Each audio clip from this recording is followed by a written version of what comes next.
各位觀眾大家好，我係中山貝殼簽約中心希哥。上一集同大家講晒二手樓簽約避坑，今集重點拆解交稅過戶。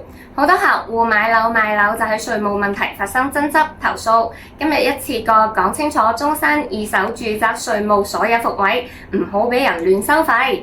想避坑，首先就要分清楚稅種同埋計算公式。中山物業分住宅同埋非住宅兩大類，稅務計法完全唔一樣。今日主力講解大家最常買嘅商品房住宅。業主買方要交嘅兩大稅：增值稅加個人所得稅。增值稅及附加由買方負責，判斷標準淨係睇間屋夠唔夠2年，未滿2年就要俾增值稅附加。市區計稅價乘以3.18%，各鎮區就係計稅價乘以3.15%，滿2年直接免呢筆稅。好多業主會疑惑，我住咗好多年，點解稅局話間屋未夠2年？重點嚟啦！稅局判斷滿2年、滿5年，唔單睇屋契出證日期，契稅完稅單日期都計在內。好多人收樓入住好耐，但遲遲唔去交稅，完稅證遲出，自然判定未滿2年。相反，如果契稅單夠2年，但屋契先至出1年，都當作滿2年。好多 agent 唔會同你講呢個細節，隨時慳幾十皮啊！個人所得稅3種計法，第一種全額核定，計稅價乘以1%最簡單。第二種差額乘以20%，公式就等於計稅價減一手買入原價減當時交嘅契稅減合理嘅雜費之後乘以20%。第三種滿5唯一直接免個稅。間屋持有滿5年，而且係廣東省內夫妻連未成年細路一整個家庭唯一自住物業，唔理屋契寫幾個人嘅名，都算家庭唯一，1分錢個稅都唔使俾。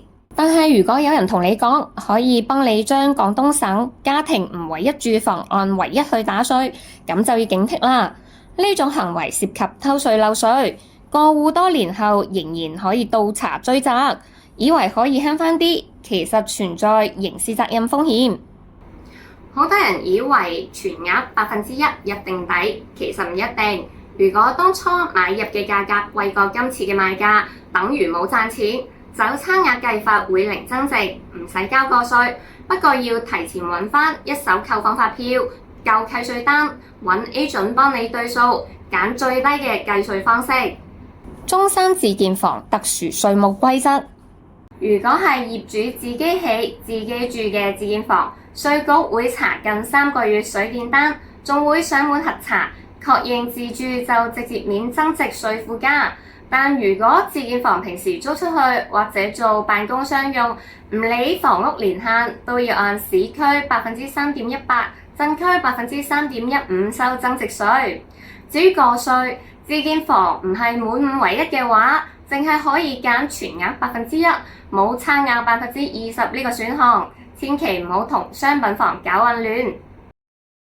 買家負責契稅加工本費，買家淨係需要交契稅同80蚊一本嘅工本費。契稅幾多完全睇2樣嘢，你中山家庭有幾多間屋，單位面積幾大。中山首套房面積少於等於140平方，就係計稅價乘以1%。面積大於140平方，就係計稅價嘅1.5%。中山第二套房面積少於等於140平方，即係計稅價嘅1%。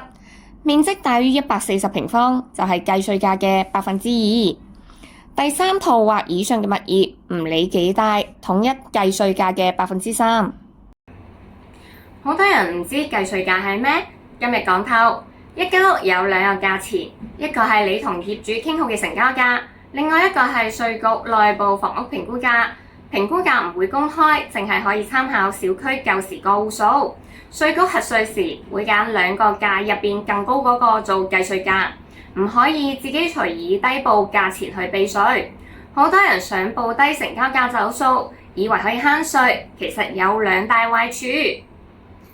第一，稅局評估價高過你嘅報價，都要按高價計稅，白費心機。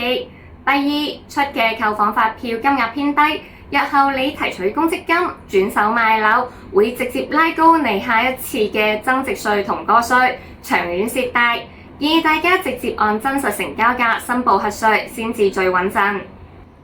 今日同大家分開買家、買家、商品房、自建房4個角度拆解中山二手樓稅務。最容易踩坑嘅就係滿2滿5嘅判斷，個稅計法、計稅價、報價3樣嘢。